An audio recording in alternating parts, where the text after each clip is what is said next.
School जाने के time पे पानी भरा रहता है, किचन में से जाना पड़ता है और इधर सांप जीप घूमते हैं गली में, पत्थर के नीचे घुस जाते हैं कभी कभी।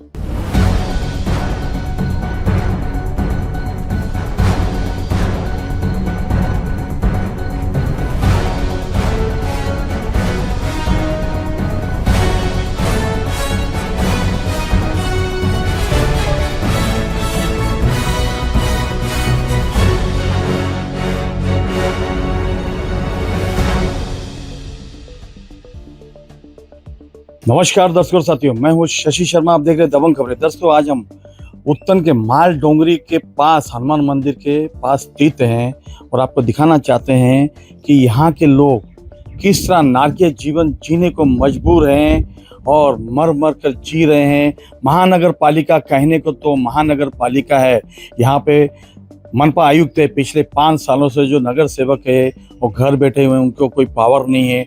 लेकिन जो एडमिनिस्ट्रेशन का काम होता है कि क्षेत्र में जाके देखना, टैक्स वसूल कर रहे हो, सब कुछ कर रहे हो, उसके बावजूद भी यहाँ के लोग क्यों नारकीय जीवन जीने को मजबूर है, दिखाना चाहता हूँ। देखिए ये जगह देखिए, पूरा यहाँ पे पानी है, दलदल है। और सबसे बड़ी हैरानी की बात है, इस मकान को देखिए आप, ये मकान के सामने पानी ही पानी है और इस पानी की वजह से मलेरिया हो सकता है, डेंगू हो सकता है। लेकिन यहाँ पर लोग रहते हैं। आखिर में सोचिए, मीरा भाईंदर का विकास हो रहा है, चौमुखी विकास हो रहा है, मेट्रो आ रही है, सड़कें बन रही है, आरसीसी बन रही है, लेकिन हो नहीं रहा है तो जनता का विकास नहीं हो रहा है। ये मैडम यहाँ पे पढ़ी लिखी मैडम है, यहाँ रहती है, कई वर्षों से रहती है और देखिए किस तरह से जी रही है यहाँ पे। इनसे जानते हैं क्या कहना चाहेंगी। मैडम, क्या नाम है आपका और किस तरह आप रहते हैं, मुझे बताइए ना। वेलिना परेरा नाम है मेरा। हम लोग यहाँ पर रहते हैं। बारिश में अभी तो पानी कम हुआ है बहुत, बारिश में घुटनों तक के पानी में से हम लोग को बाहर जाना पड़ता है। बच्चे हैं, मेरी खुद की सास है, हार्ट पेशेंट है और पड़ोस में भी है, उनके घर में भी अपाहिज लड़की है, लेकिन कोई हमारी मदद नहीं कर पा रहा है। पानी इतना भरा है और कोई हमारे पास दूसरा चांस नहीं है। घर हमने यहाँ पर बनाया है तो हमें रहना ही है। कितना भी पानी भरे उतने पानी में से हमें आना जाना पड़ता है और जब ज्यादा बारिश होती है हम लोग घर से बाहर नहीं निकल पाते, ना हमारे बच्चे स्कूल जा पाते, ना ट्यूशन जा पाते। मुझे बताइए कि कितने वर्षों से झेल रहे हैं। प्रॉब्लम तो यहाँ 10-12 साल से ही है, इस साल सबसे ज्यादा हो गया। तो यहाँ के नगर सेवकों को कभी नहीं कहा आपने? सबको बोला है, सबसे हमने इन रिक्वेस्ट किए, लेकिन कोई हमारे ये प्रॉब्लम कोई सॉल्व कर नहीं रहा है हमारी। देखिए किस तरह से नगर सेवक भी यहाँ पर है, नगर सेवक से गुहार लगाई, लेकिन इनकी समस्या जस की तस है। देखिए इस घर में एक बच्ची रहती है और बच्ची हैंडीकैप है, मैंने सुना है। अब यहाँ पे अंदर दिखाएंगे वो घर का नज़ारा भी। वो बच्ची से मिलते हैं कि अब वो बच्ची शायद बाहर गई है और दिखाना चाहूँगा आपको। देखिए ये यहाँ पे हमारे भन्नट डिमेलो जी भी आए हैं, उन्होंने काफ़ी विकास किया है यहाँ पर। लेकिन अभी यहाँ बैठे हैं, शासन बैठा है, शासन जो है प्रशासन को चला रहा है। अब उसकी आंख में दिखाई नहीं देता, ना कानों में जूं रेंगती है। देखिए किस तरह से इनको जीने को मजबूर होना पड़ रहा है मर मर के। अब ये गली देख रहे हैं, छोटी सी गली है, ये गली छोटी सी है और यहाँ से कैसे जाती होगी ये अपाहिज बच्ची। और ये रास्ता है, देखिए इधर भी पानी और दलदल है, कैसे जाएंगे लोग, बताइए मुझे। अब महानगर पालिका को चाहिए कि इन लोगों का विकास कब होगा। क्यों लाखों रुपए इनसे टैक्स वसूलते हैं, वसूलने के बावजूद भी इन्होंने घर ये सोच के लिए थे कि इस क्षेत्र का विकास होगा। विकास तो हुआ, लेकिन किसका हुआ? नेताओं का हुआ, यहाँ पर जनता का विकास नहीं हुआ। अब मैं दिखाना चाहूंगा, मैं इसी जगह से निकला हूँ। इस जगह से देखिए एक गली कितनी छोटी गली है, इस गली में आप निकल नहीं सकते हो, पत्थर लगा के रखे हुए हैं यहाँ पर और पत्थरों से चढ़कर जाना पड़ रहा है हमें यहाँ से। अगर कोई खुदा ना खास्ता करके स्लिप हो गया, गिर गया, तो उसकी क्या हालत होगी। और उस बच्ची को जो अपाहिज है, वो बच्ची को भी यहीं से उठा के ले जाते हैं। आखिर ये नारकीय जीवन कब तक जिएंगे जनता।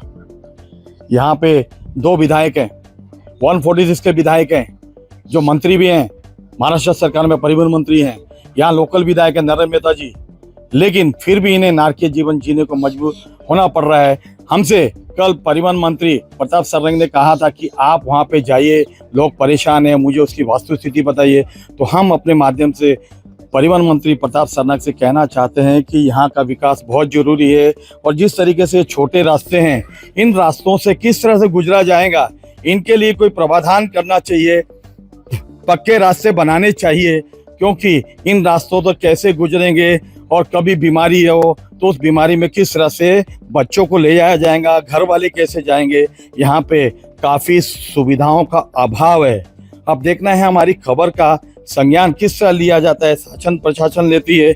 लेकिन हमें वैसी भी जानकारी मिली है कि यहाँ पर जो लोकल स्थानीय लोग हैं, नेता हैं, वो कहीं ना कहीं इन लोगों की सूद नहीं ले रहे हैं। अगर इनकी सूद ली होती तो इस तरह का जीवन इन्हें जीना ना पड़ता था। और जिस तरीके से यहाँ पे कंस्ट्रक्शन हुए, बेचारों ने घर खरीदे, लाखों रुपए दे के खरीदे, ये सोच के खरीदे कि इनका भविष्य संवरेगा, लेकिन भविष्य संवरा तो नहीं, अंधकारमय हो गया है। अब देखते हैं हमारी इस खबर को देखने के बाद किस तरह से नेता लेते हैं, इनका विकास होता है कि यहाँ पे स्थानीय नेताओं का होता है, किसका होता है। लेकिन हम अपने माध्यम से कहना चाहते हैं, यहाँ के परिवहन मंत्री जो है प्रताप सरनाइक, वो जरूर संज्ञान लेंगे। हमारे साथ में पूर्व नगर सेवक, 2 नगर सेवक है, नगर सेविका, उनसे भी जानते हैं क्या कहना चाहेंगे। मैडम क्या कहेंगे, देखिए किस तरह जी रहे हैं लोग। अभी मैंने तो 10 साल उधर 25 साल में नगर सेविका है, जो बहुत बार बोला था म्यूनसिपैलिटी में, डंपिंग का भी बोला था, ये भी बोला था, साइड दिक्कत है। लेकिन उधर कैसा, जो बड़े बड़े लोग है, नेता लोग है, उधर से दबाव डालते और इधर से दबाव डालते। और उत्तन के जो नगर सेवक है ना, मैं झूठ नहीं बोलती और मैं सीधा बोलती हूँ। जिधर मैं काम करने के लिए जाती उधर ही टांग डालते हैं, खुद तो करते ही नहीं और दूसरों को करने के भी रहने देते। इसके वजह से इधर भी होता था। और हमको मालूम है हमारा सरनाइक सर जो बोलेगा वो काम करता है। और अभी भी मुझे भरोसा है, और आप भी अच्छे रिपोर्टर है और आप आए खुद उधर देखे, और हमारा काम 100% होएगा और करके ही हम सरनाइक सर करेंगे। और हमारा डंपिंग का भी अभी हमको ताने दे रहे लोग, इलेक्शन आया तब अभी बोलने लगा, पहले भी थे ना आमदार, तो इन्होंने भी नहीं किया। लेकिन सरनाइक सर का हमारा विश्वास है, वो जो बोलता है वो करता है और करके दिखाएगा, और डंपिंग का भी हटाएगा। और जो उत्तर में जिधर जिधर काम करने का बाकी है, सब मच्छीमार लोगों का, और पूरा जिधर जिधर उधर काम बाकी है वो पक्का करवा के देगा। देखिए मैडम, आपने बड़ी बुलंद आवाज में कहा है, आपकी आवाज जरूर शासन प्रशासन तक पहुंचाएंगे। डिमेलो जी हमारे साथ में हैं। डिमेलो जी बड़े पुराने शख्स हैं, मैं जानता हूं उनको कि इन्होंने इस क्षेत्र में विकास भी किया है। क्या कहेंगे सर इस हालात को देखते हुए? ये हालात सब, ये जमीन बेचने वाले जितने भी एजेंट लोग हैं, वो खेडूत से जमीन लेके प्लॉटिंग करके लोगों को बेचे। 10 गुंठे में 11-11 प्लॉट बिठाना, या 10 गुंठों में 10 के 10 बिठाना, रास्ते छोड़ना नहीं। अगर इन लोग ने प्लॉटिंग लिया वो टाइम में रास्ते की जगह प्रोविजन करके रखते हैं, तो कॉर्पोरेशन भी इधर करता। अगर कर वसूल करते हैं, पानी का कनेक्शन दिया है, तो रोड क्यों नहीं बनेंगे? रोड बनेंगे, स्ट्रीट लाइट आएगी, लेकिन कोई ऐसा ढंग का रास्ता नहीं छोड़ा इन लोगों ने। बांधने के टाइम में आपस में दोनों मिलकर गली छोड़ना चाहिए, नाली आएगी तब पानी निकल जाएगा।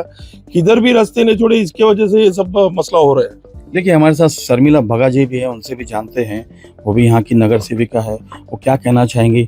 मैडम यहाँ पे लोग, देखिए मैंने देख के आया हूँ कि नारकीय जीवन जी रहे हैं, मर मर के जी रहे हैं। देखिए यहाँ पे प्लॉटिंग के टाइम में छोड़ी नहीं जगह, और जिन्होंने प्लॉट बेचे हैं, जो दलाल थे, जमीन मालिक थे, उनको कम से कम जमीनें वो छोड़नी चाहिए थी, रास्ता के लिए छोड़नी चाहिए। प्रोविजन तो ये, अगर प्लॉटिंग कर रहे हैं तो रास्ता तो दो, रास्ता यहाँ है नहीं, लाखों रुपए में जमीनें बेच दी, जिस तरह डिमेलो जी ने स्पष्ट कहा है। तो आपका क्या कहना है? मेरा यही कहना है कि आपने अभी ये देखा होगा, हम लोग बहुत साल से देख रहे हैं, क्योंकि यहाँ पे आने जाने के लिए रास्ता भी बहुत कम है। लाइट, अभी आपने पाइपलाइन देखा होगा, वहाँ से इधर तक लेके आने के लिए खर्चा भी बहुत जा रहा है ना, लाइट है। लेकिन जो हम लोग इनको भी वही बोल रहे हैं कि जो आप लोगों ने जिनके पास से, ओनर के पास से या ब्रोकर के पास से लिया है, उन्होंने ऑलरेडी उनका पैसा ले लिया है। जगह का तो पैसा लिया है, लेकिन उस हिसाब से पहले मार्किंग भी करना चाहिए था। जो अभी इतना जो मसला हो रहा है, वो तो पहले से अगर ये करते ना तो होता नहीं था। लेकिन अभी क्या है, अभी ये सब लोगों ने उतना, जितना मेरा प्लॉट है मैं पहले बांध के खुश हो जाऊंगी, इस हिसाब से ये किया है, इसके लिए ये सब हो रहा है।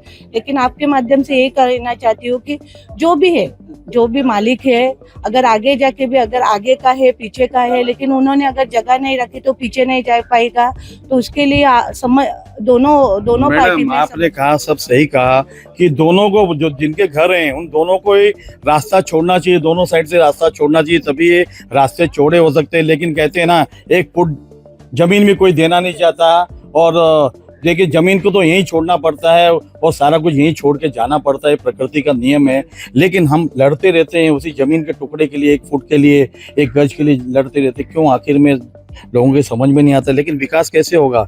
यहाँ पे तो ये बच्चे लोग हैं, पानी से निकल रहे, गुजर रहे, कितने वर्षों से कह रहे हैं कि 10-12 साल से। मैं वहाँ पे पूछा 10-12 साल से। तो ये तो हमारा भी काम है, यहाँ प्रतिनिधि आपको चुन के लाते हैं लोग, तो आपका भी काम है कि महानगर पालिका के अधिकारियों को लेके आए, यहाँ पे इनको सुख सुविधा दी जाए। तो क्यों नहीं मिल रही आप पे रहते? आपको यही बात बोलना चाहती हूँ कि सुख सुविधा के लिए इधर आने के लिए गाड़ी तो आना चाहिए। अगर इनका इमरजेंसी है तो ना फायर ब्रिगेड आ सकता है, ना फायर ब्रिगेड जाने तो ये अभी जो गंदगी आपको दिख रही है वो कचरा उठाने के लिए तो गाड़ी आने के लिए भी जगह नहीं रखा है।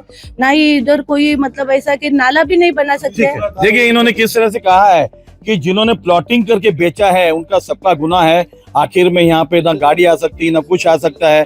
अब मैं दिखाना चाहूंगा, कहीं तो रास्ते चौड़े रास्ते हैं तो वहां से तो आना जाना हो सकता है, लेकिन जहां से मैं आया हूँ वहां पे सोचिए कितनी गंदगी का आलम था। और आगे कहीं छोटा रास्ता बना दिया गया है, कहीं 3 फुट है, कहीं 4 फुट है। इसी को लेकर मसला हुआ और विधायक नरेंद्र मेहता के पास लोग पहुंचे, उसके बाद मंत्री प्रताप सरनाईक के पास लोग पहुंचे, आपस में लड़ रहे हैं। लेकिन होना चाहिए कि दोनों जो प्लॉट है उसके बीच की जो खाली जमीन है, दोनों प्लॉट वालों को रास्ता छोड़ेंगे तभी इसका विकास हो सकता है। और मैं तो चाहूंगा अपने माध्यम से विधायक नरेंद्र मेहता से भी कहना चाहता हूं, मंत्री प्रताप सरनाईक से भी कहना चाहता हूं कि आप यहाँ पर तलाटी को भेजिए, सरकारी अधिकारियों को भेजिए और जितने भी यहाँ पे लोग रहते हैं यहाँ पे इनको रास्ते का सुविधा करा के दीजिए। क्योंकि सरकारी बाबू हो गए, तलाटी होगा, तो कम से कम दोनों की जमीनों को लिया जाएगा तभी इनका विकास हो सकता है। अन्यथा इसी तरह लड़ते रहेंगे, इनका विकास नहीं होगा, ना कि जीवन जीने को मजबूर होते रहेंगे। अब देखना है हमारी खबर का संज्ञान किस तरह लिया जाता है। कैमरामैन प्रवान मिनी के साथ शशि शर्मा।